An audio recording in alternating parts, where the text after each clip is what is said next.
नमस्कार, मुद्दा देख रहे हैं आप और मैं हूं आपके साथ ज्योति सांगवान। केंद्रीय वित्त मंत्री निर्मला सीतारमण ने अंतरिम बजट पेश किया। सरकार ने बजट को बेहतरीन कहा कि हर वर्ग के लिए हितकारी बताया, तो विरोधी दलों ने बजट को दिशाहीन और बीजेपी की विदाई का बजट कहा कि चर्चा होगी बजट को लेकर। लेकिन बजट को लेकर क्या कुछ प्रतिक्रियाएं सामने आई हैं, क्या क्या कहा गया के पहले आपको वो सुनवाते हैं।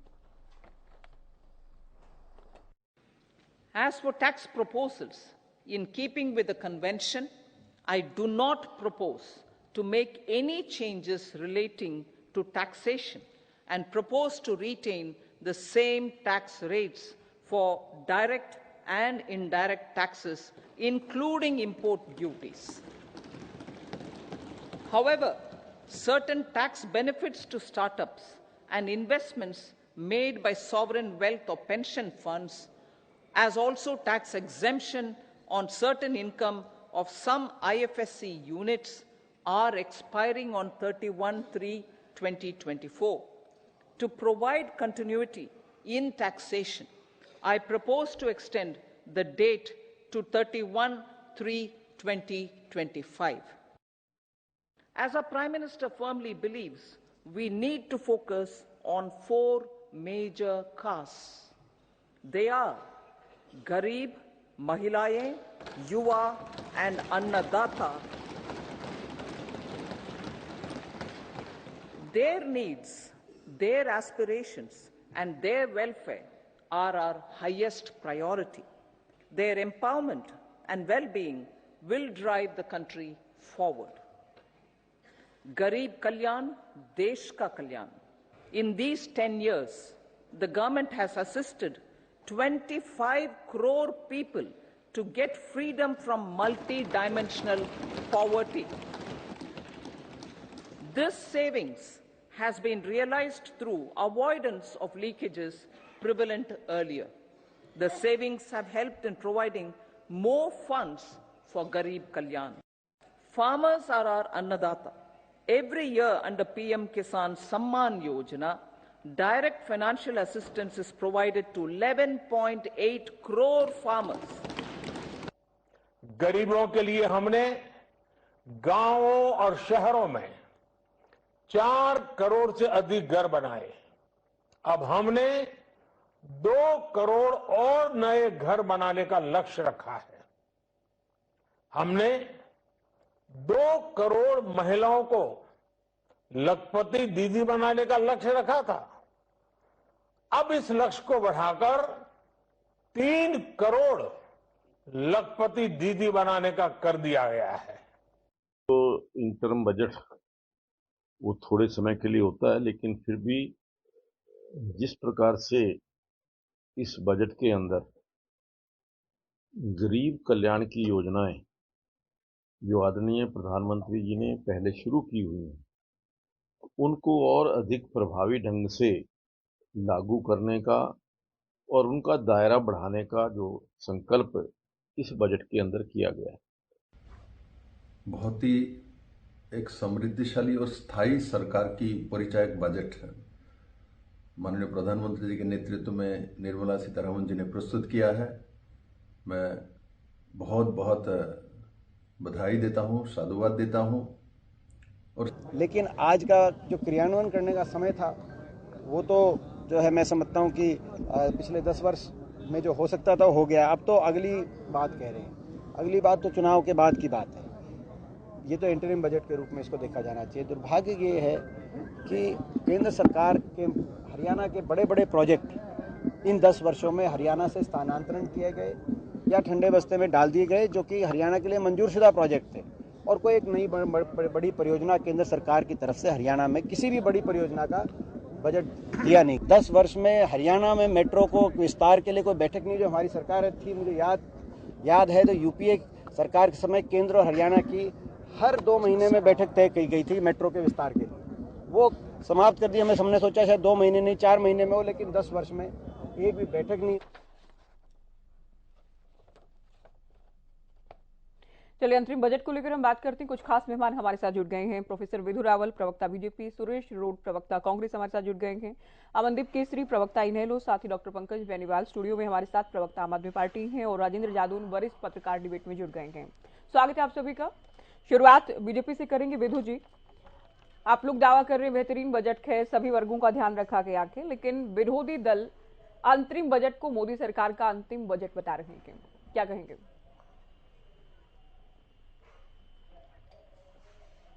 जी, आपको नमस्कार और आपके माध्यम से हरियाणा न्यूज़ देख रहे सभी दर्शकों को नमस्कार। हमारे जो साथी पैनलिस्ट हैं अलग अलग पार्टियों से और जो वरिष्ठ पत्रकार महोदय हैं उनको भी नमस्ते। देखिए, ये एक बहुत ऐतिहासिक बजट है। मैं इसलिए कह रहा हूँ क्योंकि एक राजनीतिक तौर पर ऐतिहासिक बजट है, आर्थिक तौर पर ऐतिहासिक बजट है और बहुत हद तक किस प्रकार से भारत जिस प्रकार से आज चहुमुखी विकास करता हुआ किस प्रकार विकसित भारत के संकल्प को पूरा करने की दिशा में बड़ी तेजी से बढ़ रहा है, उस स्थिति को भी परिलक्षित करता हुआ एक बजट है। क्रांति, ऊर्जा और कृति देने वाला बजट है। किस प्रकार से आज हम देखते हैं कि ज्ञान पर ध्यान दिया गया पूरा का पूरा, यानी कि ज्ञान से गरीब, युवा, अन्नदाता और नारी, जिनसे बनकर बनता है ज्ञान, उस ज्ञान पर पूरा ध्यान, उस पर पूरा फोकस किया गया। पूरे प्रकार से गति और सही दिशा जिस प्रकार से देश की अर्थव्यवस्था को दी गई है पिछले 10 साल में, उसी में एक वर्क इन प्रोग्रेस और जिसको कंटिन्यूटी वाला बजट कहते हैं, वही है। आज चारों जातियां यानी कि गरीब, नारी, युवा और अन्नदाता, चारों की चारों जातियां जो है भूरी प्रशंसा कर रही हैं इस बजट को लेकर। किस प्रकार से इस बजट के अंदर बहुत संयमित तरीके से जो है बहुत हाई टिकट कोई अनाउंसमेंट्स नहीं की गई, क्योंकि ये अंतरिम बजट था, लेकिन ये कहीं ना कहीं सरकार के कॉन्फिडेंस को भी दिखाता है कि किस प्रकार सरकार एक कंटिन्यूटी की चीज़ होती है। पिछली सरकारों ने अंतरिम बजटों को इस्तेमाल किया, उपयोग किया, किस प्रकार से वोटर्स को हम ब्राइब कर पाएँ, किस प्रकार वोटर्स को उलझाने के लिए जो है इस प्रकार के बजट पेश किए, जिनको आने वाली सरकारों को भुगतना पड़ा बाद में। लेकिन क्योंकि हमें पता है कि भारतीय जनता पार्टी की सरकार यहाँ पर रिपीट हो रही है, देश की जनता के आशीर्वाद से, देश की जनता के स्नेह प्रेम और आशीर्वाद से भारत की जनता जिस प्रकार से दे रही है, तो उसके बाद मुझे लगता है कि हम बहुत सही पथ पर हैं। मैं उम्मीद कर रहा हूँ मेरी आवाज़ ठीक ठाक आप तक आ रही है, मेरा फ्रेम भी ठीक ठाक आ रहा है जी, बोलिए। जी, देखिए, जिस प्रकार से हमने देखा कि पिछली सरकारों की तलवारें लटका करती थी, अर्थव्यवस्था के ऊपर किस प्रकार से वो चोट किया करती थी वोट खरीदने के लिए, उससे हटके एक इतर नई व्यवस्था शुरू की कि भाई अंतरिम बजट है तो कहीं ना कहीं लेखा जोखा तो रहेगा, लेकिन बहुत बिग टिकट अनाउंसमेंट्स जो है उसमें नहीं होंगी। आय और खर्च का जिस प्रकार से जो एक वित्त ब्यौरा होता है उसको दिया गया। आज हमने देखा कि कैपिटल एक्सपेंडिचर जो है 1,11,101 करोड़, जो कि इतिहास में कभी हम इस लक्ष्य को प्राप्त नहीं कर पाए। यूपीए सरकार के दौरान की बात करें तो लगभग 3 गुना बढ़ चुका कैपिटल एक्सपेंडिचर जो है। उसके साथ साथ किस प्रकार से नई ऊंचाइयों को छूने के लिए और अनगिनत रोजगार अवसर पैदा करने का ये बजट है। इसमें किस प्रकार से हर वर्ग का ध्यान रखा गया। मातृशक्ति के लिए इसमें विजन है, तो फिर राम राज्य का एक दर्शन है। किस प्रकार से एक समावेशी बजट जो है, जो हर वर्ग को छूने वाला बजट है, जो इस देश की अर्थव्यवस्था जो आज वैसे ही बहुत अच्छा कर रही है, दुनिया के अंदर जहां पर रिसेशन चल रहा है, जहां विपदाओं से घिरी हुई दुनिया है, उसके बावजूद भी एक बहुत सुंदर ऐतिहासिक बजट जो है, जो कि विकसित और आत्मनिर्भर भारत को किस प्रकार से उसकी गतिशीलता होनी चाहिए उसको जो है परिभाषित करता है। इसमें रूरल एम्पावरमेंट की झलक देखते हैं हम, इसमें देखते हैं कि रिसर्च और डेवलपमेंट पर खास ध्यान दिया गया है। इसके साथ साथ पर्यटन पर बहुत विशेष ध्यान दिया गया है, और पर्यटन में भी किस प्रकार से स्पिरिचुअल जो टूरिज्म होता है उस पर ध्यान दिया गया है। न्यू एज टेक्नोलॉजीज को लेकर जो है विशेष काम किया गया। एक एस्पिरेशनल इंडिया का एक एस्पिरेशनल बजट और बहुत संतुलित बजट, ये देश के अंदर देश के जनता में भारतीय जनता पार्टी का जो विश्वास है उसको दिखाता है, और देश की जनता का भारतीय जनता पार्टी में जो विश्वास है उसको दिखाता है। सुरेश रोड जी, विधु जी को आपने सुना, निर्मला सीतारमण को भी जाहिर है सुना होगा, पीएम ने भी तारीफ की है, हरियाणा के सीएम ने भी, तमाम सरकार से जुड़े नेताओं की ओर से तारीफ की गई, लेकिन कांग्रेस को दिशाहीन या नाउम्मीदी का ये बजट क्यों लग रहा है, क्या कारण है?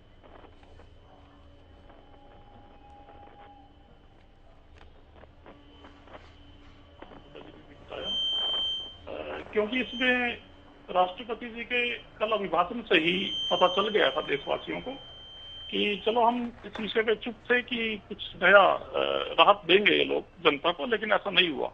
राष्ट्रपति जी का जो अभिभाषण है वो सत्ता पक्ष यानी सरकार ही तैयार करती है प्रारूप उसका। उस भाषण में कहीं भी नरेंद्र मोदी जी के नेतृत्व में जो बीजेपी ने 2014 का चुनाव लड़ा उस समय किसानों की एक एमएसपी रेट देने की बात थी 14 में, 19 तक वो नहीं दिया गया। 19 में दोबारा ये चुनाव में गए और इन्होंने वादा किया नरेंद्र मोदी जी ने कि 2022 तक किसानों की आय दुगनी कर देंगे। आज 22 छोड़ 23 भी कंप्लीट हो चुका है ज्योति जी, लेकिन उसके विषय में कुछ खुलासा नहीं किया गया। 2 करोड़ रोजगार की बात थी युवाओं के लिए, वो अपनी जमीन बेचकर उम्मीद तोड़कर विदेशों में जारी करने के लिए जा रहे हैं। पूरे हरियाणा में ये हालात बनी हुई है और अन्य प्रदेशों में भी। उस पकोड़े तलने के जुमले के बाद आज उम्मीद थी कि चुनाव के चलते ही सही कोई वादा तो आएगा सामने, कोई नई प्लानिंग आएगी, लेकिन कुछ नहीं आया। मैं आपको बताना चाहता हूं कि माननीय वित्त मंत्री जी के भाषण में टैक्स का जो जिक्र है वो 42 बार किया गया। 42 बार उन्होंने टैक्स का नाम लिया, 42 बार ही प्राइम मिनिस्टर नरेंद्र मोदी जी का नाम लिया। प्राइम मिनिस्टर यानी प्रधानमंत्री का शब्द का यूज किया। 4 बार उन्होंने मछली शब्द भी यूज किया। अब ये राम मंदिर का दौर भूल चुके हैं, आज मछली शब्द का प्रयोग 4 बार वित्त मंत्री जी ने किया। लेकिन बेरोजगारी और रोजगार का शब्द एक बार भी पूरे बजट में कहीं नहीं आया। इससे साफ हो जाता है कि इन लोगों ने क्या किया है। जो मेरे बीजेपी के साथी प्रवक्ता बता रहे थे, ये निपुण है उस बताने में या अपने आप से कुछ नया क्रिएट करने में। बजट में कुछ ना भी हो तो मैं विदु रावल जी को देखो इस बात के लिए इनकी प्रशंसा करता हूँ पूरी। ये अपनी तरफ से एक नया बजट टीवी पे बैठ के पास कर देते हैं। अच्छा। इन्होंने जो कहा वो बजट में नहीं है, मैं आपको ये बताना चाहता हूँ। और मैं फैक्ट्स के ऊपर आता हूँ। 16 साल में, पिछले 16 साल में एफडीआई सबसे कम उस पे आज की डेट। अगर इन्होंने एक बात कही कि सुदृढ़ अर्थव्यवस्था है भारत की, अगर भारत की अर्थव्यवस्था सुदृढ़ होती तो आज जो जीडीपी है ना उसके इन्वेस्टमेंट सिर्फ 29% है। इन्वेस्टमेंट फिर क्यों नहीं आ रही जीडीपी के? तो ये खोखले दावे हैं। और मैं एक बात और कहना चाहता हूँ ज्योति जी, 3% इनकम टैक्स जो है वो हिंदुस्तान के लोग देते हैं इनकम टैक्स में, जो बड़े उद्योगपति हैं कोई भी हैं। लेकिन 64% जीएसटी जो है वो गरीब आदमी जो बीपीएल होल्डर है या फिर मिडिल क्लास का है, जीएसटी सबको देना पड़ता है, चाहे कोई रिक्शा वाला हो या छोटा दुकानदार हो। 64% जीएसटी वो लोग देते हैं। लेकिन इसमें आम आदमी के लिए या गरीब व्यक्तियों के लिए इन्होंने क्या किया? शिक्षा सेवाओं में कहीं पर कोई छात्रवृत्तियां पहले बंद की हैं वही चालू कर देते। रोजगार के बारे में या मिडिल क्लास के लिए जैसे खाद का कट्टा, किसानों की जो बात कर रहे थे मेरे साथी, 10 किलो उसमें कम कर दिया, रेट वही है। तो किसानों की जो इन्होंने स्वामीनाथन आयोग की रिपोर्ट लागू करने की बात की थी, लेकिन उसकी बजाय इन्होंने 3 काले कृषि कानून पास कर दिए। तो ये कहते कुछ है करते कुछ है। फसल बीमा योजना इन्होंने की, वो किसानी के नाम से आज तक सबसे बड़ा किसानों के नाम से घोटाला है पूरे हिंदुस्तान में। तो आज हम ये उम्मीद रख रहे थे कि इस सरकार से कहीं ना कहीं छूट मिलेगी टैक्स में। मैं एक बात और कहना चाहता हूँ, बजट के ऊपर बोलता हूँ। 2.5 लाख तक का जो इनकम टैक्स का छूट थी वो मनमोहन सिंह जी की सरकार में 2014 में कांग्रेस सरकार में थी। आज 3 लाख के ऊपर ये टैक्स ले रहे हैं, लेकिन ये कहते हैं 7 लाख तक की इनकम पे छूट है। तो मेरे साथी से आप पूछ लीजिएगा कि 3 लाख वाले इनकम वाले हिंदुस्तानी भाई या बहन को टैक्स देना पड़ता है कि नहीं देना पड़ता है? मोदी जी की सरकार में टैक्स भी लेते हैं और कह रहे छूट 7 लाख तक है।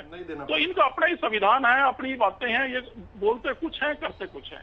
और एक बात और लगा ज्योति जी, मुझे बाद में जैसे मैं कम दे देना, एक देश एक विधान की बात करने वाले लोग जीएसटी में पेट्रोल और डीजल को छोड़कर बैठे हुए हैं, शराब को छोड़कर बैठे हुए हैं।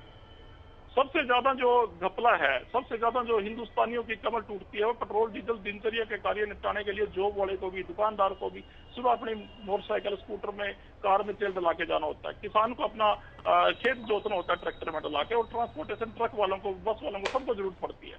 लेकिन ये लोग क्रूड ऑयल बहुत नीचे के उस पर आ गया, लेकिन उसके बावजूद भी ना तो इन्होंने वैट घटाया और जो जीएसटी है इन 2 प्रोडक्ट को क्यों छोड़ दिया? कश्मीर से कन्याकुमारी तक एक ही जीएसटी की बात की थी, लेकिन उसपे इन्होंने बड़े लोगों को, रिलायंस जैसे बड़े उद्योगपतियों को लाभ पहुंचाने के लिए ना तो पेट्रोल और डीजल को जीएसटी के उसमें लिया और ना ही शराब को लिया। तो इस बारे में कोई स्पष्टीकरण बीजेपी के साथी की तरफ बहुत बार इस विषय को लेकर बहुत बार बातें हुई प्रदेशवासी जरूर सुनना चाहेंगे। विदु जी क्या कहना है, आपको बोलना चाह रहे हैं? देखिए, इन्होंने जो बातें कही बड़ी हैरान करने वाली हैं। जीएसटी में इन्होंने कहा पेट्रोल डीजल को और शराब को जो है शामिल किया जाना चाहिए। तो जो है बहुत हद तक जो है भारतीय जनता पार्टी शासित जो प्रदेश हैं वहां पर इस बात की सहमति जरूर बनी है। लेकिन जीएसटी काउंसिल की जो मीटिंग हुई थी उसमें कांग्रेसी जो राज्य हैं उनके प्रतिनिधियों ने आकर सबसे ज्यादा इस बात को किया। और नहीं, कभी नहीं सुरेश जी, जो हम मैं कभी इस बात से रुक जाइए। अच्छा चलिए ठीक है, आप हुड्डा साहब से कहकर राहुल गांधी से बयान दिलवा दीजिए, आप मांग करवा दीजिए ना। ये आपकी 2-3 जगह सरकार है, अभी मेरे ख्याल एक आध जगह रह गई, आज झारखंड में भी गड़बड़ हो रही है। लेकिन मुझे ये बताइए, जो कांग्रेस शासित प्रदेश हैं वो तैयार है वैट से निकालकर जीएसटी में डालने के लिए। आप मैं तो ये सीधा पूछ रहा हूं, बयान दिलवा दीजिए ना राहुल गांधी से, बयान दिलवा दीजिए ना, एक बयान दिलवा। सुरेश रोड हरियाणा में बैठकर क्या बोल रहे हैं, इसका बहुत ज्यादा फर्क नहीं पड़ता। आप हुड्डा साहब को फोन लगाइए डिबेट के बाद और उनसे कहिए मैं कांग्रेस में तब रहूंगा जब राहुल गांधी ये बयान दे देंगे। भाई ये तो गलत हो गया ना, ये तो आपने इतना बोला, मैं बीच में टोका तो नहीं आपको। मीतू जी, मैं आपको एक आराम से देखिए, आप आराम से बोलिए, तरीके से बात कीजिए, लोग सुन रहे हैं। मैं ये कहता हूँ, क्या 3 काले कृषि कानून आपने कांग्रेस रूल जो शासक जो है हमारे, अब आप एक डांस के दूसरे डांस हमारे बताइए। मैं उन पर ही आ रहा हूँ, अब मैं कानूनों पर ही आ रहा हूँ, मैं सब पर आऊंगा, आप सब्र रखिए। आपने 3 काले कृषि कानून कांग्रेस से उसके पास किए थे क्या?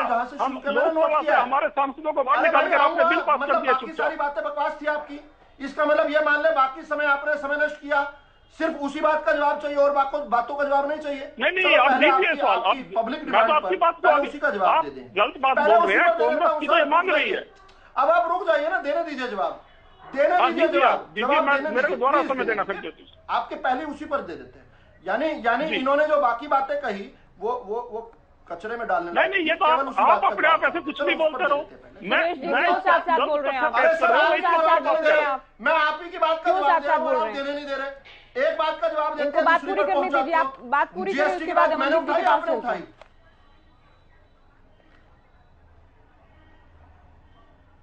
अच्छा, तो क्योंकि इनकी बहुत इच्छा है एमएसपी पर बात करने की, तो मैं इनको बता दूं कि 2006 में जो स्वामीनाथन आयोग का गठन हुआ था कांग्रेस के राज में, उसी स्वामीनाथन नहीं माफी चाहूंगा 2006 में तो उसकी वो रिपोर्ट आई थी, अगस्त 2006 में एमएस स्वामीनाथन जी की रिपोर्ट आई थी, जिसको लेकर 2010 तक कुछ नहीं हुआ। 2010 में 3 मुख्यमंत्रियों की कमेटी बनाएगी जिनके अध्यक्ष भूपेंद्र सिंह हुड्डा थे, और भूपेंद्र सिंह हुड्डा ने 10 दिसंबर 2010 को जो रिपोर्ट प्रस्तुत की, उस रिपोर्ट में साफ साफ लिखा हुआ है और शुरू में ही ये लिखा हुआ है कि ये स्वामीनाथन आयोग की सिफारिशें अव्यवहारिक हैं, गैर जरूरी हैं, लागू नहीं हो सकती। हम सरकार में आए, हमने पहली कलम से पहला जो निर्णय लिया इस देश के लिए 26 मई 2014 को, हमने स्वामीनाथन आयोग की तीनों जो सिफारिशें महत्वपूर्ण थी, वैसे तो 2 वॉल्यूम और 1492 पेजों का वो रिपोर्ट है पूरी की पूरी, लेकिन जो तीनों महत्वपूर्ण सिफारिशें थी, जिसमें सबसे महत्वपूर्ण एमएसपी में 50% खर्च का लाभांश को जोड़ना, उसको लागू किया। और उसके बाद जो है स्वामीनाथन जी ने, एमएस स्वामीनाथन जी ने इसके लिए मोदी सरकार का धन्यवाद किया। गूगल करेंगे तो वो धन्यवाद की बहुत सारी अखबारों की आपको क्लिप भी मिल जाएगी, ट्वीट भी किया उन्होंने बकायदा, वो ट्वीट भी मिल जाएगा आपको। फिर आप कहा आपने 3 कृषि कानूनों की बात की, वो तीनों कृषि कानून जो है स्वामीनाथन आयोग की सिफारिशों पर आधारित थे।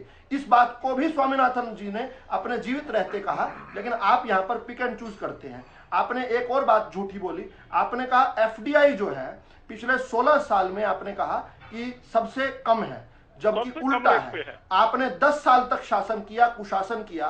एक मिनट रुक जाइए ना सर, रुक जाइए प्लीज। 33 अरब डॉलर का आपके यहां पर एफडीआई है। एफडीआई की फुल फॉर्म होती है फॉरेन डायरेक्ट इन्वेस्टमेंट।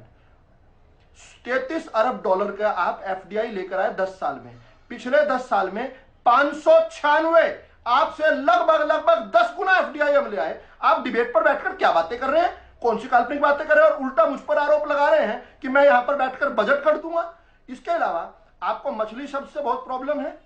केरल के अंदर आपकी सरकार है, केरल के अंदर इस बात की बात आप करना चाहते हैं, और मैं तो यह भी बताना चाहूंगा आपका जो एक मॉडल है वो मछली मॉडल है। वो मछली मॉडल क्या कहता है कि जब कोई भूखा हो, और ये मैं नहीं मछली इसलिए शब्द का उपयोग कर रहा हूं, एक इकोनॉमिस्ट ने इसका एक जगह उदाहरण दिया था। उसने ये कहा था कि जो निकम्मी और पॉपुलिस्ट सरकारें होती हैं वो गरीब को एक बार एक मछली दे देती हैं, एक दिन वो खाकर फिर अगले दिन फिर भूखा हो जाता है, लेकिन जो असली सरकारें होती हैं वो गरीब को मछली पकड़ना सिखाती हैं। इस बात का उदाहरण अगर दिया था, मछली कोई अपराधजनक चीज नहीं है। इस देश के अजय अंदर राहुल के बाद मैं इनेलो को चर्चा में जोड़ती हूँ। कमाल होगी। मैं इनेलो को चर्चा में जोड़ रही हूँ सर। 2 करोड़ रोजगार पर आ जाएं, 2 करोड़। ठीक है, अभी तो डिबेट, देखिए डिबेट का काफी समय जा चुके हैं, दूसरे पैनलिस्ट को चर्चा में नहीं जोड़ा है अभी। अमनदीप जी, चलिए बीजेपी कह रही है कि विकसित भारत का जी ज्योति जी जो संकल्प हम लेकर चल रहे हैं उसकी झलक नजर आ रही बजट में। जी पिछले 10 सालों से ज्योति जी लगातार जो बजट के अंदर ये घोषणाएं कर रहे हैं उन्हीं को फिर से पढ़ी गई। हालांकि उन घोषणाओं पे कोई बात नहीं हुई है। अगर आप ज्योति जी ध्यान से पूर्वक सुनेंगे, जो बहुत ही ज्यादा मोदी सरकार के 2014 में आई थी, बहुत जो लोभान्वित वायदे थे, स्मार्ट सिटीज बनाएंगे, और हमारे मुख्यमंत्री जी का खुद का करनाल स्मार्ट सिटी बनने वाला था। आज 10 साल बीत गए, आज बजट में स्मार्ट सिटीज की बात नहीं है, आज 2 करोड़ रोजगार की बात नहीं है, आज किसानों के आमदनी दुगनी करने की बात नहीं है। देखिए ये तो केवल बार बार एक बात से मैं जरूर सहमत हूं अपने कांग्रेस के साथी प्रवक्ताओं से कि इनको भाषण देने की कला, कथा कहने की कला वो सिखाई गई है शब्दों में। और कथा के अंदर क्या होता है कि सामने वाले को केवल आपने अच्छी अच्छी बातें करके हवा में उड़ा देना है कि बहुत अच्छा हो रहा है। एक बहुत ही फेमस फिल्म का डायलॉग है कि चौकीदार जब ये कहे कि सब कुछ सुरक्षित है तो सभी कहते हैं सभी सुरक्षित है, लेकिन पीछे से चोरी हो जाती है। मैं ज्योति जी खास आपका ध्यान आकर्षित करूंगा जो ये 4 जातियां आज बता रहे हैं। ज्ञान एक मिनट मेरे भाई, अरे जो 4 जातियां इन्होंने बताई, गरीब, जो युवा, किसान और नारी, उनकी हालत मैं बताता हूं जमीनी स्तर की हालत इन्होंने क्या की है। गरीब की महंगाई, रसोई से उसका 3 वक्त का खाना जा चुका है, बड़ी मुश्किल से वो 1 वक्त का खाना बना पाता है। आपके सामने है जमीनी हकीकत की जितनी भी वस्तुएं जो महंगाई दर है वो दुगने से ज्यादा हुई है 2014 से, लेकिन आमदनी केवल 20 से 30% बढ़ी है, वो महंगाई दर के बराबर नहीं हुई है जो ये कह रहे हैं कि हमने गरीबों का उत्थान कर दिया। दूसरी बात युवाओं की, बड़ी शर्म की बात है, 2014 के बाद पूरे विश्व के आंकड़े उठा लीजिए, सबसे ज्यादा युवाओं का पलायन, और जो सबसे ज्यादा युवा देश था, आज की हालत क्या है कि युवा लगातार देश छोड़ करके जा रहे हैं। जो सरकार की जरूरत थी, जो सरकार को समझना चाहिए था, उन युवाओं को, उनकी एनर्जी को, उनकी जो स्किल को देश को विकसित करने के लिए लगाना चाहिए था, लेकिन वो सरकार का ध्यान नहीं है। 2 करोड़ रोजगार कहां गए? ये कौन सी जाति की बात करते हैं? युवाओं का सम्मान कर रहे हैं, कहां पे हैं वो युवा? ये उल्टा जो लगातार हर वर्ष सरकारी रोजगार थे उनको भी भारतीय जनता पार्टी की सरकार खत्म करती जा रही है, चाहे अग्निवीर की योजना हो चाहे और दूसरी योजना हो। तीसरी बात, ये नारी की बात करते हैं कि हमने नारी का सम्मान किया। अरे नारी की तो आप पीड़ा अगर सुन लेंगे, कहां गया रसोई गैस का सिलेंडर? 4 गुना बढ़ गया है। आपने कौन सी आमदन, कौन सी सहूलियत नारी को दी है? नारी के साथ जो अत्याचार हो रहे हैं, आप लगातार जो बातें करते जा रहे हैं, केवल नारा दिया है कि बेटी बचाओ बेटी पढ़ाओ। नारी को आपने शामिल कहां किया है? नारी को कहां सम्मान दिया? एकमात्र महिला राष्ट्रपति है, उसको कहां सम्मान देते हैं आप? अब आखिरी जो सबसे बड़ी कृषि प्रधान देश के अंदर जो ये कहते हैं कि अन्नदाता को हमने बहुत बहुत सम्मान दिया है। ज्योति जी, बड़ी शर्म की बात है, 17 रुपए से भी कम प्रतिदिन, 17 रुपए प्रतिदिन, यानी कि दो वक्त की चाय भी किसान नहीं पी सकता, वो सम्मान दे रहे हैं। और वो भी कुछ किसानों को, मतलब सभी को नहीं मिलेगा, वो कुछ किसानों को सम्मान दे रहे हैं, और उस पर इतनी ज्यादा छाती पीट रहे हैं कि हमने इतना बड़ा सम्मान। आज भी जो है निर्मला सीतारमण जी बार बार ये बात कह रही है कि हमने किसानों को सम्मान दिया। अरे उनकी लागत, आपने कहा था कि 2022 में तो आमदनी दुगनी कर देंगे, आपने लागत दुगनी कर दी, आमदनी की तो बात छोड़िए। आज क्या हालत है किसान की? और 17 रुपए से कम, 17 रुपए प्रतिदिन, इस पे क्या जवाब देंगे भारतीय जनता पार्टी के प्रवक्ता? मैं सुनना चाहूंगा कि 17 रुपए आप एक किसान का जो सम्मान कर रहे हैं, और नाम रखा है प्रधानमंत्री कृषि सम्मान योजना। इन सब बातों को मतलब ये सोच करके भी, और ये जमीनी हकीकत देखने के बावजूद भी, और बड़ी बड़ी बातें करना, बड़े बड़े शब्दों का उपयोग करना, और ये कहना कि हम विकसित भारत की तरफ चलती आ रहे, ये जो है ना, जो विकसित देशों की ये प्रक्रिया है, उसके अंदर हम सबसे स्लो हैं। हमारी स्थिति आज भी बांग्लादेश के प्रति व्यक्ति आय के साथ हमारी स्थिति कंपेयर की जाती है। पाकिस्तान के जैसे भुखमरी जैसे हालात हो रहे हैं, आप हंगर इंडेक्स के अंदर देखिए हमारी स्थिति कहां पर है। जमीनी हकीकतों से देश बदलेगा, जमीनी हकीकतों से देश विकसित होगा। ये बातें भाषण करना, बड़ी बड़ी शब्दों का इस्तेमाल करना, ये तो बहुत सुन लिया हमने। आप जो वायदे आपने 10 साल पहले किए थे बजट के अंदर, वो कहां गए? वो कहां गए? स्मार्ट सिटी कहां गए? 2 करोड़ रोजगार कहां गए? किसानों की आमदनी दुगनी करना। विदु जी आएंगे आपके पास। अभी पंकज जी आपसे सवाल, जो योजनाएं बजट में शामिल की गई, हालांकि अंतरिम बजट था, उम्मीदें इस बात को लेकर भी थी कि चुनाव करीब हैं तो हो सकता है कि कोई राहत या बड़ी सौगात मिल सकती है, लेकिन सरकार एक तरह से कॉन्फिडेंस में तो नजर आ रही है और दावा भी कर रहे हैं कि जुलाई में हम ही बजट पेश करने वाले हैं। नमस्कार ज्योति जी, सभी साथियों को नमस्कार, सभी दर्शकों को मेरा नमस्कार। ये अंतरिम बजट नहीं था, ये अंतिम बजट था मोदी सरकार का। आज के बाद ये कभी भी बजट पेश नहीं कर पाएंगे और ये गोलमाल है, गोलमाल बजट था। ये सारा झूठ का पुलिंदा इन्होंने बांध करके आज देश के सामने पेश किया। अब इन्होंने ज्ञान की बात की कि ज्ञान शब्द बोल देने से नहीं होता, ज्ञान मिलता है शिक्षा से। शिक्षा के लिए कितना बजट पेश किया इन्होंने, वो बताएंगे लोग। सरकारी जो माध्यमिक शिक्षा है, जो सरकारी स्कूल हैं, वो सारे बंद करते जा रहे हैं। बच्चों की शिक्षा ये करने नहीं दे रहे, रोजगार ये युवाओं को दे नहीं रहे हैं। 4 जातियों का जिक्र करते हैं, महिला, गरीब, युवा और किसान। सारे के सारे गरीब हैं, युवा को रोजगार नहीं है, गरीब को तो गरीब ये कह ही रहे हैं। किसान की एमएसपी दुगनी नहीं है, एमएसपी में फसल नहीं बिक रही है, उसकी आय दुगनी नहीं है, वो भी गरीब है। महिला जो 24 घंटे अपनी रसोई में रहती है, ना गैस सस्ती है, ना दाल चावल चीनी आटा दूध मक्खन कुछ भी सस्ता नहीं है, वहीं पर विधु रावल जी या हमारी वित्त मंत्री सीतारमण जी कहती हैं कि महंगाई की दर कम की है। इन्होंने ये भी एक आंकड़ा दिया कि 10 सालों में 50% हमने आय बढ़ा दी है। वो किन लोगों की आय बढ़ा दी है? अडानी की बढ़ा दी है, अंबानी की बढ़ा दी है, किसी और की बढ़ा दी है? आम जनता की अगर इन्होंने बढ़ाई हो तो 80 करोड़ लोगों को इनको फ्री में नाच देना ना पड़े। ये बात करते हैं कि हमने बहुत बड़ा बजट पेश कर दिया। मैं एक आंकड़ा आपको दे रहा हूं, 14 प्रधानमंत्रियों ने 67 सालों में 55 लाख करोड़ का कर्ज लिया है देश पर। और इनकी सरकार आने के बाद, भाजपा की सरकार आने के बाद, मोदी जी की सरकार आने के बाद, मोदी है तो मुमकिन है, इसीलिए आज देश पर कर्ज 200 लाख करोड़ का कर्ज चढ़ गया है। आज हर देश की जनता कितने कर्ज में डूबी हुई है। ये कैसी सरकार है, सिर्फ कर्ज लेती जा रही है ज्योति जी, और कर्ज उतार नहीं रही है। हर बार नया लोन, हर बार नया कर्ज। एक और सीतारमण जी ने खुलासा किया कि हम 75,000 करोड़ का कर्ज देंगे राज्यों को और बिना ब्याज का देंगे। अरे आम जनता को क्यों नहीं देते? आम जनता को मिले तो आम जनता को फायदा हो, लेकिन ऐसा ये लोग नहीं करेंगे। मिडिल क्लास का जो स्लैब है उसके लिए इन्होंने क्या किया? ज्योति जी कॉमेडी हो रही है। विधु जी भी बता देंगे स्मार्ट सिटी कहां है, हम जाना चाहते हैं उन स्मार्ट सिटियों में। कॉमेडी आप लोग कर रहे हैं देश के साथ, आपकी कॉमेडी का पर्दाफाश करेंगे हमें। अभी रुको आप। अच्छा जनता रेवाड़ी के अंदर, गुड़गांव के नजदीक एम्स बनना था रेवाड़ी में, जो 9 साल से लंबित है, वो आपका कहां है? स्वास्थ्य मॉडल जब कहते थे कि ऑल इंडिया एम्स बनाएंगे, कहां है रेवाड़ी का एम्स? आपका पुराने बजट का प्रयोग करने के लिए ज्योति जी, अभी तक पुराने बजट का प्रयोग नहीं हो पाया इनसे।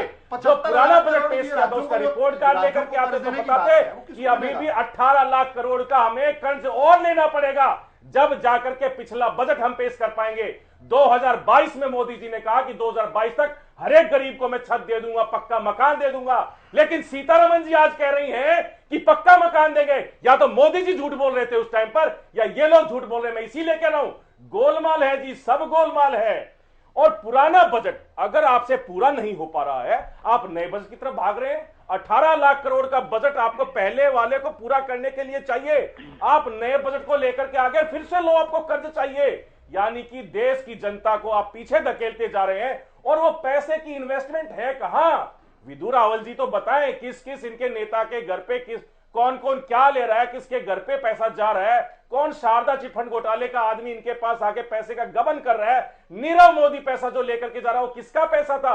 विजय माल्या पैसा लेकर के जा रहा था, वो किसका पैसा था? वो किसके टैक्स का पैसा था?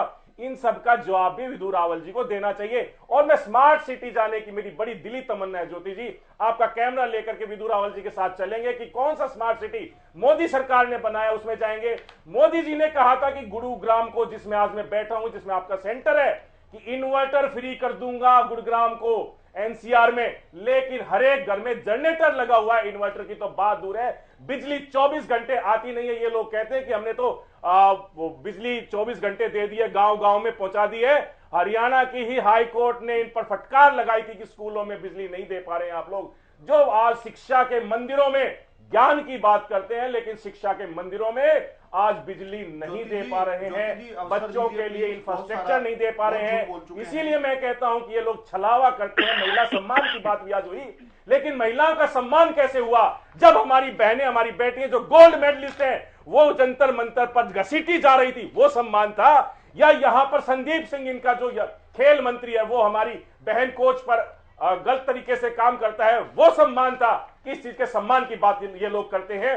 रसोई, आज ज्योति जी आप भी शायद चलाते होंगे, आपके घर में भी आप काम करते होंगे, तो रसोई गैस का जो सिलेंडर है, जब आप 400 रुपए में लेते थे, आज वो 1100-1200 रुपए में लेना पड़ता है। दो दाल चावल चीनी जो आप 70 रुपए में खरीद लेते थे, आज वो 200 रुपए में खरीदना पड़ता है। जो तेल आप पहले 40 रुपए में ले लेते थे, आजकल 90 रुपए में लेना पड़ता है। किस तरह की महंगाई इन्होंने कम की है, कोई इनके पास ऐसा आंकड़ा नहीं है। जी बेनीवाल जी, मैं जादून जी को चर्चा में जोड़ लूं। अभी आपकी बात पूरी हुई?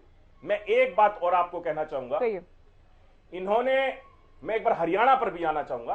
पिछली बार इन्होंने, खट्टर साहब ने बोला कि मैं ग्रुप सी और ग्रुप डी की 65,000 नौकरियां दूंगा। ये पिछले बजट की बात है, रावल साहब पढ़ लेंगे। मैं इनका अमृतकाल का बजट अपने साथ लेकर के आया हूं। इस अमृतकाल के बजट में लिखा हुआ है ग्रुप सी और ग्रुप डी की मैं 65,000 भर्तियां दूंगा, लेकिन 1,000 भर्तियां ये मेरे को बता दे, लिस्ट जारी कर दे। कल की डिबेट में भी मैंने विधु रावल जी से ये सवाल किया था कि 1,000 नौकरियों की लिस्ट जारी कर दे। इन्होंने एक मिनट और रह गई। इन्होंने इसी बजट में होने वाला है, जो कि सीएम साहब की ओर से कहा भी गया। मैं इसी में एक बजट में इन्होंने ये भी कहा कि जो स्वास्थ्य का बजट है हमारा 9,000। अगली बार कहिएगा, आप काफी टाइम ले चुके हैं। यादव साहब, आपने किस तरह से समझा के बजट को? इतना समय नष्ट कर दिया, कोई विश्वास नहीं करता। सुनने वाले सबको पता झूठ बोल रहे। अरे गोलमाल है भाई, सब गोलमाल है विधु जी। आप हमें सिर्फ अपने स्मार्ट सिटी घुमा दो, हम मान जाएंगे। आप उन सरकारी स्कूलों में घुमा दो जो आपकी सरकार ने बनाए हैं, हम मान जाएंगे। आप उन अस्पतालों में घुमा दो जो आपकी सरकार ने बनाए हैं, हम मान जाएंगे। किस गरीब की आपने छत पक्की कर दी, वो दिखा दो, हम मान जाएंगे। 750 किसानों की हत्यारी सरकार है आपकी। 750 किसानों ने एमएसपी की गारंटी के लिए अपनी शहादत दे दी, और मोदी जी ने माफी मांगी, प्रधानमंत्री ने माफी मांगी। उसके बावजूद भी आज एमएसपी की गारंटी आपकी सरकार नहीं दे पाई। पंकज बेनीवाल जी, राजेंद्र जी आप बोलिए। यादव साहब, अरे आपका कोई ये आम आदमी पार्टी का वरिष्ठ पत्रकार को भी हमें टाइम देना चाहिए, इंतजार कर रहे हैं देश के अंदर। पंकज जी आप बहुत टाइम ले चुके हैं, अभी सुनिए आप। विधु जी रुकिए आप भी। यादव साहब, कैसे देख रहे हैं आप बजट को? देखिए, किसी सरकार का जो चुनाव में जाने की तैयारी में है, जो अंतरिम बजट है, वो एक तरह से मतदाता वर्ग को प्रभावित करने वाला तो होता है। तो ये जो मोदी सरकार का अंतरिम बजट आया है, इसमें कुछ संकेतक छुपे हुए हैं। एक संकेतक तो ये है कि आधी आबादी को साधने का प्रयास किया गया है, क्योंकि जो लखपति दीदी का जो इनका टारगेट था, उसको 3 करोड़ कर दिया गया। आंगनबाड़ी और आशा वर्कर जो आमतौर पर महिला ही होती हैं, उनको आयुष्मान भारत योजना का लाभ देने का प्रस्ताव कर दिया गया है। इसके अलावा जो सर्वाइकल कैंसर की बीमारी जो महिलाओं में बहुत बढ़ती हुई दिखाई दे रही है, तो उसके लिए टीके का प्रावधान किया गया है। सेल्फ हेल्प ग्रुप को भी मदद का प्रस्ताव किया गया है, जो महिलाओं के सेल्फ हेल्प ग्रुप हैं, स्वयं सहायता समूह। तो ये है। इसके अलावा औद्योगिक विकास पर फिर जोर दिया गया है, जो कि अर्थव्यवस्था का सेकेंडरी जोन है। जो उन्होंने कारपोरेट टैक्स में रियायत दी गई है, जो कारपोरेट टैक्स लगभग 25% था, उसको कम करके 22% किया गया है। हाँ, बड़े लोगों का टैक्स कम किया, ये बात है। नया जो डेवलपमेंट हिसाब से है। जैसे सोलर एनर्जी है तो उसमें 300 यूनिट तक बिजली फ्री देने का प्रावधान किया गया है। तो ये लगता है कि सरकार जो, जैसे टूरिज्म को भी बढ़ावा दिया गया है कि राज्यों को भी टूरिज्म के क्षेत्र में टूरिज्म की योजनाओं में मदद दी जाएगी और टूरिज्म बढ़ाया जाएगा। टूरिज्म जो आर्थिक क्षेत्र में एक बड़ा क्षेत्र है जो आमदनी का बड़ा स्रोत है, लेकिन मध्यम वर्ग को जो राहत की उम्मीद हमेशा करता रहा है कि टैक्स लगे, जबकि सरकार कह रही है कि आयकर दाता बढ़े हैं, 3 गुना हो गए, और उस जब आयकर दाता बढ़ रहे हैं तो ये उम्मीद की जाती है कि बढ़ती हुई महंगाई के दौर में इनकम टैक्स में खासतौर से मध्यम वर्ग को जो राहत मिलनी चाहिए वो राहत उसमें नहीं दी गई। कोई भी टैक्स स्लैब में कोई भी परिवर्तन नहीं किया गया। तो सरकार जो है, जिस तरह से मुझे लगता है कि चुनाव के लिए खास तौर से आधी आबादी परिनिर्भर हो गई है, बाकी तो सेकेंडरी क्षेत्र के विकास के प्रस्ताव हैं, जो कर रियायत है और सोलर एनर्जी के प्रस्ताव हैं। इंफ्रास्ट्रक्चर को बढ़ावा देने का भी प्रस्ताव है कि मेट्रो रेल बढ़ाई जाएंगी और रेलवे के आर्थिक कॉरिडोर बनाए जाएंगे। तो इस तरह से आर्थिक इंफ्रास्ट्रक्चर को बढ़ा के सरकार अर्थव्यवस्था को और आगे गति देना चाहती है, और विकसित भारत का जो उनकी संकल्प है उसको उस दिशा में मुझे लगता है कि उसकी पीठिका या भूमिका तैयार की जा रही है। तो अब देखना है कि पूरा बजट आने वाली सरकार का होगा वो किस तरह से आता है, लेकिन अभी तो इसमें कुछ संकेत छुपे हुए। विदु जी, पहली नजर में देखिए नौकरी पेशा या मिडिल क्लास ही देखता है कि टैक्स स्लैब में क्या कोई राहत दी गई है, लेकिन ये राहत ना देना नजरअंदाज किया गया कि नौकरी पेशा लोगों को, मिडिल क्लास को। देखिए, हम फिर से मैं उस बात को रेखांकित करने का प्रयास करूंगा। ये एक इंटरिम बजट है।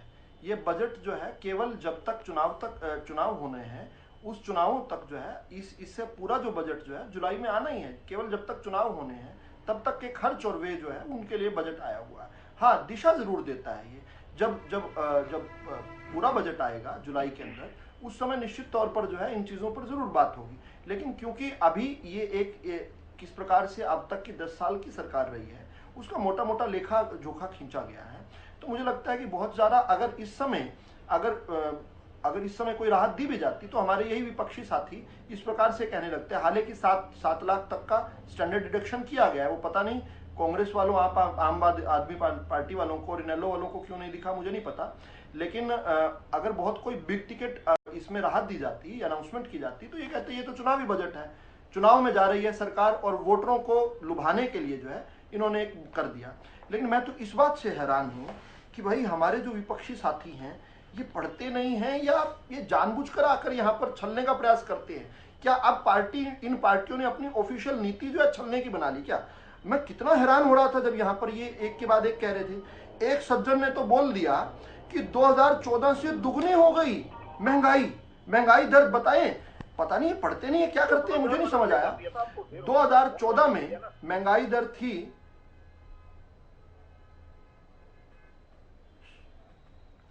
2014 में महंगाई दर थी 7.67%, 2013 में थी 10.02%, 2012 में थी 9.48%, 2011 में थी 9.91%, 2010 में थी 11.99%, 2009 में थी 10.88%, 2008 में थी 8.35%, और आज कितनी है? 5.1%। तो ये कह सकते थे, शायद कहना ये चाहते होंगे कि कांग्रेस के जमाने से आधी कर दी महंगाई। लेकिन पता नहीं ये या तो ये सोचते हैं कि दर्शक 200 रुपए का तो नहीं हुआ, स्टोन एज में ही है। गैस का सिलेंडर 200 रुपए का नहीं हुआ सर, ये मैं नहीं कह रहा हूँ, IMF के आंकड़े दे रहा हूँ, 10 रुपए का नहीं हुआ। अगर आधी हो गई तो ये चीजें क्यों बढ़ गई? ज्योति जी, सवाल बहुत ज्यादा है, ऐसे सवालों का जवाब नहीं हो पाएंगे अगर ये इस प्रकार से टोकेंगे। इन्होंने बहुत सवाल पूछे हैं और पेट भरवा के पर्दाफाश कर दूंगा हो जाए तो। लेकिन ये पर्दाफाश, ये इसी दर में ये चोर मचाए शोर का उत्कृष्ट उदाहरण है। ये मुझे पर्दाफाश करने से रोकने का प्रयास है। पहले झूठ बोलो, उसके बाद झूठ की हवा निकाल रहा हूँ, तो बीच में टोक दो। अब मैं तो आंकड़ा दे रहा हूँ सर। आप कहते हैं कि हमने आधा कर दिया। आंकड़ा international monitoring fund, international monitoring fund अगर आपने आधी कर दी थी तो कैसे हो गया? कैसे हो गया सिलेंडर 200 रुपए का? अरे भाई मैंने नहीं किया, आईएमएफ से पूछो, ये मुझसे ना पूछो, आईएमएफ से पूछो। लड़ा जाकर स्वीडन जाकर लड़ कर आओ आईएमएफ से, आईएमएफ से लड़ कर आओ। देश की जनता से लड़ रहे हो ना, देश की जनता को राक्षस बोल रहे हो ना, देश की जनता को रोजगारी दे रहे हो ना, भ्रष्टाचारी कर रहे हो ना। ये मेरे से पूछ रहे हो, आईएमएफ से पूछो। मैं तो आंकड़ा दिया आपको, आईएमएफ का आंकड़ा दिया। ये आईएमएफ का आंकड़ा दिया मैंने। इनको बात झूठ बोलेंगे तो रोकेंगे हम इनको। जनता डिसाइड कर लेगी, ये झूठ बोल रहे हैं आप, झूठ बोल अरे गूगल कर लो भैया। भैया अनपढ़ केजरीवाल के अनपढ़ लोगों लिखे पढ़े हो भाई, पढ़े लिखे बन जाते हैं। प्रोफेसर किसने लगा दिया आपके सामने? ये क्या प्रोफेसर है तो कैसी बात करिएगा? ज्योति जी क्या ये क्या कैसे वाहियात, कैसे वाहियात? नहीं गलत। अरे मैंने आपके समय, अरे पंकज बेनीवाल थोड़ी शर्म आती है तुम्हें? तुम्हारे समय टोका क्या मैंने तुम्हें? तुम चुपचाप बकवास करते रहे, मैंने कुछ नहीं बोला क्या? अब तुम क्यों यहाँ पर शुरू कर दी? अब मैं जवाब दूं, अब जवाब नहीं लेना चाहते क्या? आप जवाब नहीं लेना चाहते? पंकज बेनीवाल जी समय बर्बाद कर रहे हैं आप, समय बर्बाद कर रहे हैं, आप समय बर्बाद कर रहे हैं, आप समय बर्बाद कर रहे हैं बीच में बोलकर, आप समय बर्बाद कर रहे हैं बीच में बोलकर। आपके बीच में कोई नहीं बोला था, आपको इतना टाइम दिया जा चुका है, उसके बाद भी आप लगातार बोल रहे हैं, गलत तरीका आपका। आप शांति, आप नहीं डिसाइड करेंगे झूठे आंकड़े, अभी दर्शक डिसाइड करेंगे, आप रोकेंगे भी नहीं रोकेंगे आप। डिबेट में आपको किसने कहा रोकने के लिए? आपको किसने कहा रोकने के लिए? दर्शक डिसाइड कर लेंगे ये झूठ बोल रहे हैं, आप झूठ बोल रहे हैं, आप अपनी बात कह चुके हैं, आप शांति नहीं, ये आप लगातार नहीं बोलते रहेंगे। गूगल करने समय बर्बाद हो रहा है, बाकी पैनलिस्ट गूगल पर जाकर महंगाई दर, इन्फ्लेशन रेट ऑफ इंडिया देख लें। सुरेश रोज इंतजार कर रहे हैं। ये केजरीवाल पता नहीं क्या सिखाता है इन लोगों को। बिल्कुल जी, रुकिए आप बोलिए। सुरेश जी तक तो अभी पहुंचा ही नहीं जी। मैं यही तो बात है ना, एक दूसरे की बारी में बोलते हैं, समय बर्बाद होता है। मैं बार बार यही तो बात कहती हूँ। जी ज्योति जी, मैं तो ये जान के नहीं अभी पिछला, अभी एक और भी बात बोली, एक और भी सुरेश जी रुक जाइए, अभी मेरा बात पूरी हो जाए उसके बाद बोलना। आम आदमी वाले प्रवक्ता से तो एंकर साहिबा ने यह भी बाद में पूछा कि आपकी बात पूरी हो गई क्या, उसके बाद भी बीच में टोक रहे हैं। अच्छा तो एक और प्रवक्ता ने कहा पाकिस्तान जैसे हालात हो गए, सबसे स्लो हैं। अरे भाई दुनिया की फास्टेस्ट ग्रोइंग इकोनॉमी भारत है। अरे कहां पहुंच गए, कौन सी दुनिया में रहते हो? दुनिया की सबसे तेज बढ़ने वाली बड़ी इकोनॉमी भारत है। आज अमेरिका से, चाइना से, जर्मनी से, जापान से हम ज्यादा कर रहे हैं। चाइना की इकोनॉमी हमसे दुगने तौर पर जीडीपी बढ़ रही होती थी। इन्होंने कहा कि अरे सुन, अभी कहां भाई साहब, अभी तो एक प्रवक्ता पड़ा है।